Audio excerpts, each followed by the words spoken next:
This is Tim Bryce with my column titled, Rediscovering the Dean Martin Show. Recently, my wife and I rediscovered the Dean Martin Show on YouTube.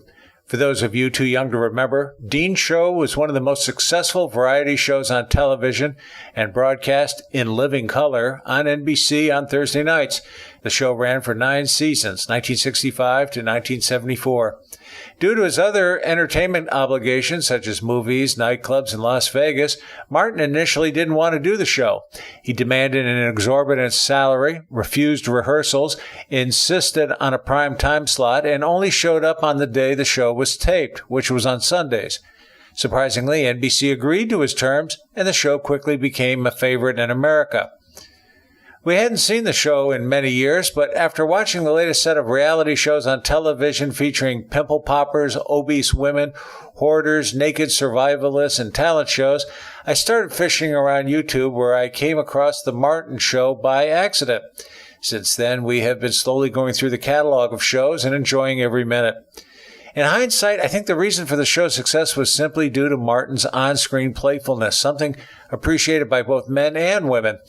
In a way, the show was derived from his Rat Pack years in Las Vegas with Frank Sinatra, Sammy Davis Jr., Peter Lawford, and Joey Bishop, all of which featured bawdy behavior and some rather outstanding entertainment. They were portrayed as rascals on the loose, which was carried forward by Martin on his show. Not surprising, Sinatra was a frequent guest on the show.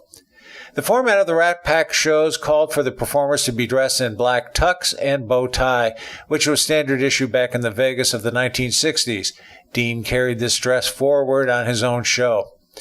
Like many variety shows of the time, it featured singing, dancing, stand-up comedy, skits, and an occasional serious piece.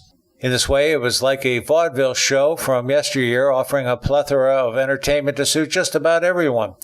The list of guests appearing on The Martin Show represented a veritable who's who of the entertainment world, featuring big-name headliners, up-and-comers, and veteran entertainers in the twilight of their careers, all of which Martin had a fondness for. The show would certainly not be considered politically correct by today's standards. Martin smoked incessantly. He put on a lovable drunk shtick. He was actually quite sober. There was a ribald humor and scantily clad dancers a la Las Vegas, all of which would be criticized today as vulgar and sexist. Back then, though, it was considered all rather classy and just plain fun, kind of like getting a sneak peek at a Las Vegas show back then. Today, the music would likely be considered archaic, the humor corny, and the dancing behind the times. Regardless, the show was a delight to watch, which explains why it was popular for so long. It also speaks volumes in terms of how our entertainment culture has evolved over the years.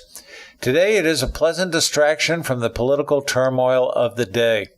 I'm not sure such a show would succeed today, as we seem to be inclined more towards crass reality shows. Besides, there aren't too many people who could pull off the Martin playfulness, sing well, and be loved by the performers appearing on the show.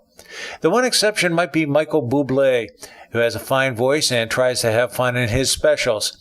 If NBC ever approached him to do a similar show, I would recommend he demand an exorbitant salary, refuse rehearsals, insist on a prime time slot, and only show up on the day of the show's taping. Maybe then he could capture the magic of Dean Martin. Friends, keep the faith. This is Tim Bryce in Palm Harbor, Florida. Follow me on the internet at timbryce.com.